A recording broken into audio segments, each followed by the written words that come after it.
This is part 2 to my Rogers Majestic 903 AM radio restoration. It is a 1934 model.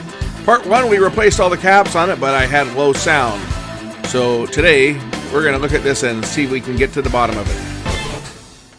Well, look what the cat dragged in. I have a box of vintage old tubes.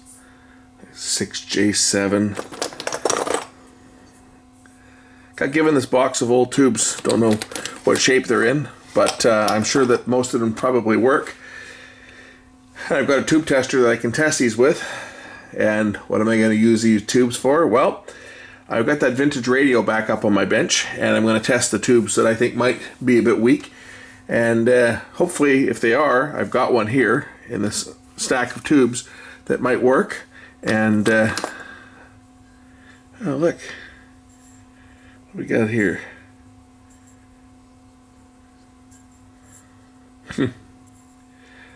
National Union electric tube.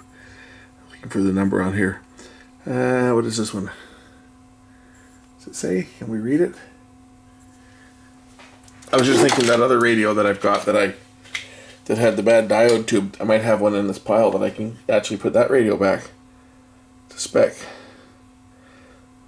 5W4. That's a rectifier. Anyway, let's look at the old radio again. We'll get the tube tester out.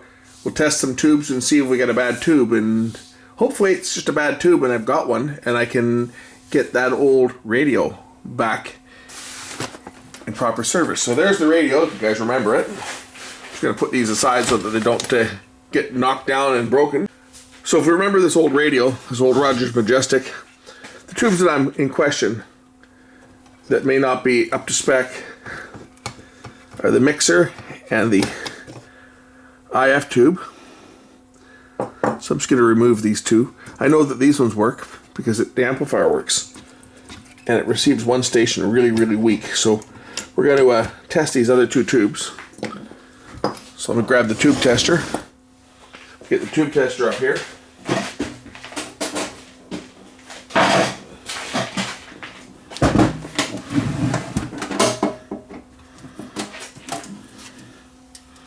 You guys remember this one.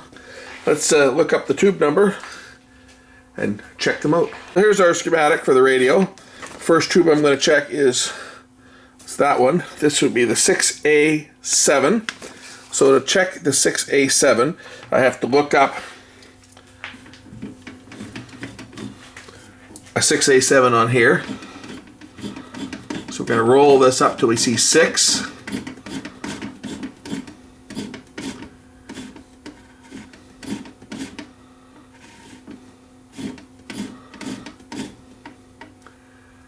AB7. Oh, what? No 6A7? What the heck?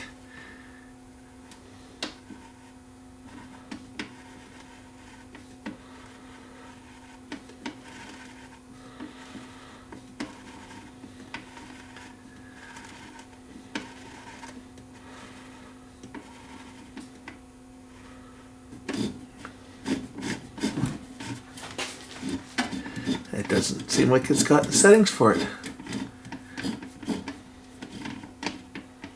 Got a 6A5. Let's check this other one out and see whether it'll do this one. No, this is the 6A7 here. This one is the 6. This one must be the 6F7. It's interesting. I think these tubes may have been in the wrong sockets, because this one was over on the end of the tube. I think they may have had the wrong tubes in the wrong sockets. This would be the 6F7. It's not marked on the tube, but the other one says 6A7. This one's a 6F7. Does it have a 6F7 setting?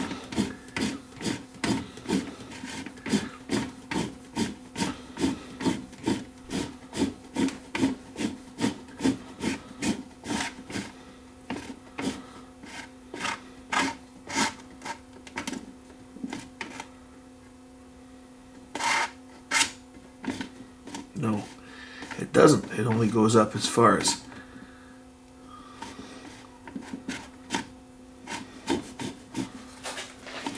And then it goes back the other way, you see. And you roll it back the other way. It doesn't have that one either. Looks like these tubes are just too old even for this one. But now looking at the schematic, from the placement of the tubes, it looks like these two may have been reversed in the chassis. Let's just try this out. We'll put the tubes in the right way, because this one was over here before, right? This one came out from here. So I think these tubes were in backwards.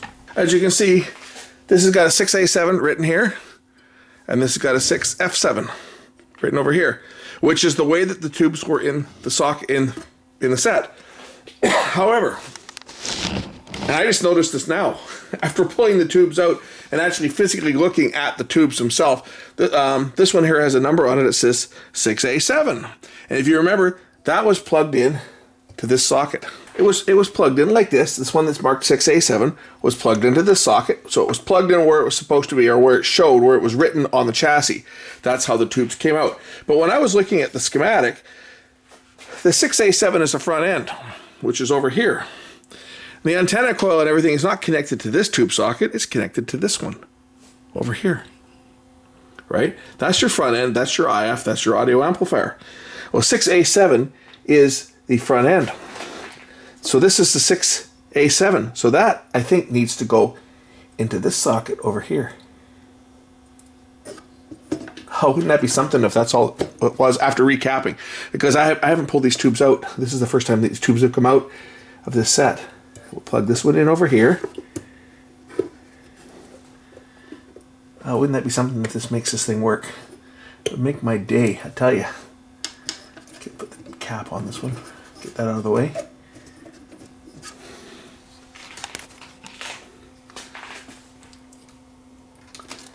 Get this tube in here. It's quite a tight fit. Okay. Do I dare plug this thing in?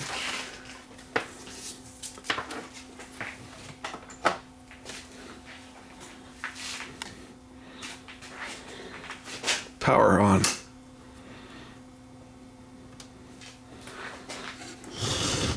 We have tubes glowing. We have glowage. Are we going to get any sound?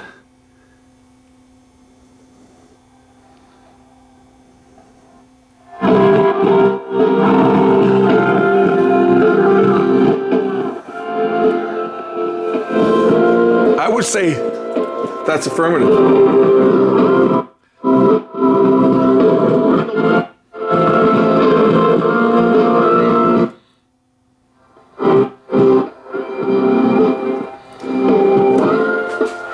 No antenna on it. If I just put my hand near the antenna.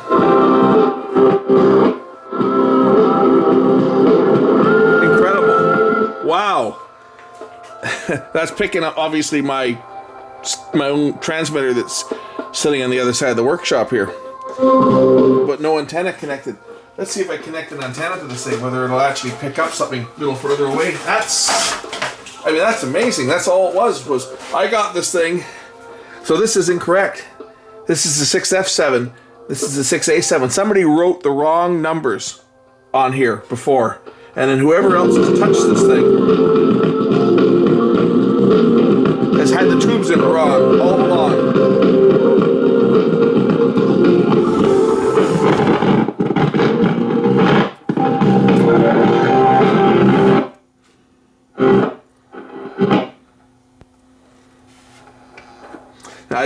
I just got a 10-foot piece of wire on here, so I don't have much in the way of an antenna.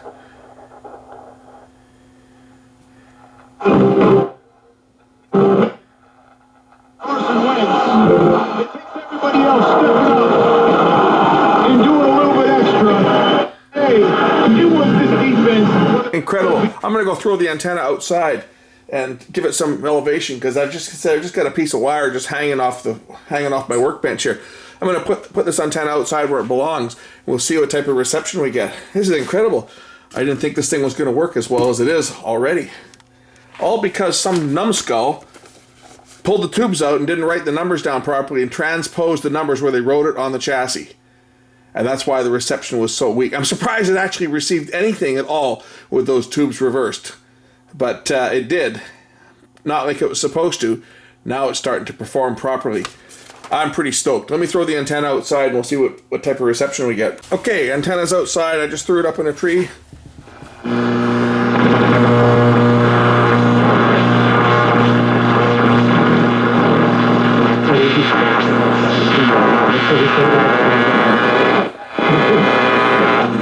The breaks on fire and it doesn't just happen. I mean, you know, it happens so sometimes like that, but fire crew showed up. AM reception around my place just sucks. Okay, we'll move on to other things. Portman police incident. Not very good. West End is in the right of those two Coquitlam exit lanes. And you know that the receiver like this is not going to be the highest sensitivity in the world. This is just a piece of wire that's about 20 feet long, and I just dragged it outside. It's actually lying on the ground, and I threw it up into a tree just to give it a little bit of elevation. But as you climb up, volume. That's the key being with whatever it is that you want to do. Make sure that your money is working hard. And I grew up in a very blue-collar family. My dad started... At Tim Hortons, any day is a latte kind of day. It's back. And it's out. Ready for a Valentine's Day proposal?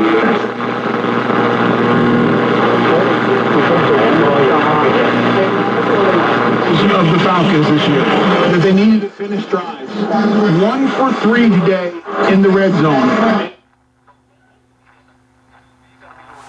this being like a regenerative receiver, of course, the volume of the signal, the strength of the signal determines a lot about the volume. So if we turn up the volume, if you remember, the volume control here is just controlling, if you look here, here's the volume control. The volume control here is just controlling the voltage on the cathode here of the first primary tube. So this is actually changing the gain of the entire front end.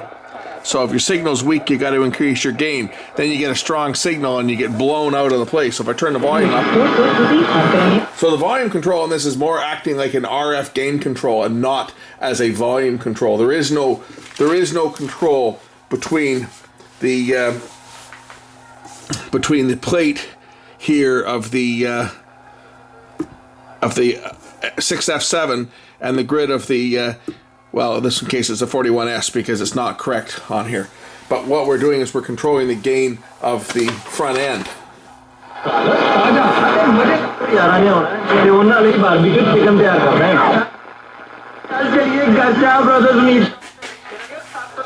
So I'll turn my transmitter back on.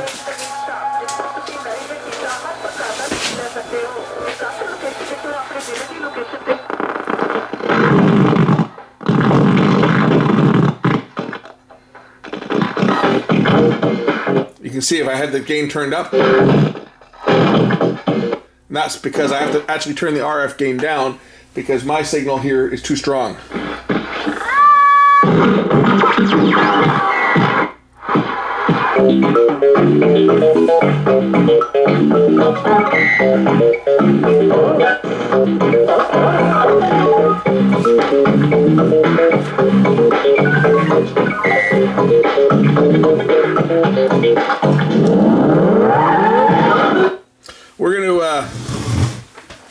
We're gonna fix this fuck up, pardon the French, before someone else like me gets confused, because my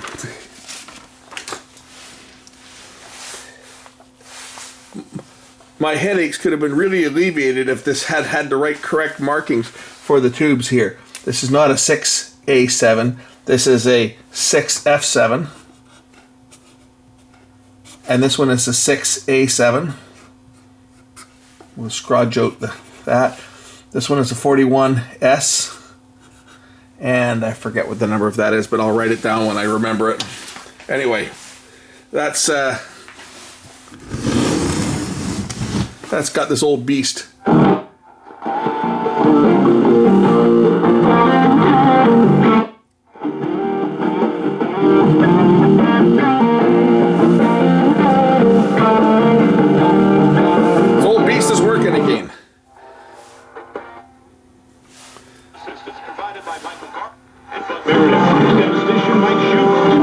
It's not bad because this this station's 1410, and I'm on at 1440.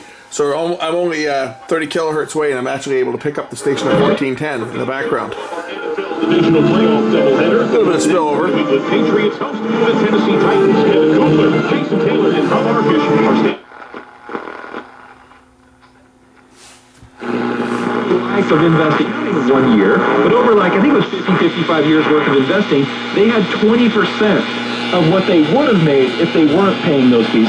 Compounding interest is still the most powerful force in the universe. According to Albert Einstein, yes, and in fact, here's another thing we haven't mentioned yet you're going to learn during the half-day class. You're going to finally learn how to stop thinking emotionally and start learning how to trade strategically. Because that's a big deal, and we do that with everything in our lives. We make decisions. Gotta love it. Say, this is my personal radio now, because the guy that gave me all those tubes also gave me this radio broken. Now I've repaired it, restored it. This is now part of my collection. I think the next thing I might even refinish this cabinet. Maybe not. Just if I refinish it, it might look too nice. It adds authenticity to it, because this radio is from 1933, and here we are in 2018. Strategy where you can identify, and it works. Gotta like it. We'll catch you in another one real soon. I was hoping this video was going to be a little bit longer and I could actually demonstrate testing those tubes, but even this tube tester doesn't have those numbers listed on it. But hey, as I figured out, I didn't need to test them, and it wasn't until I actually pulled the tubes out that I realized that some numbskull stuck them in the wrong socket before.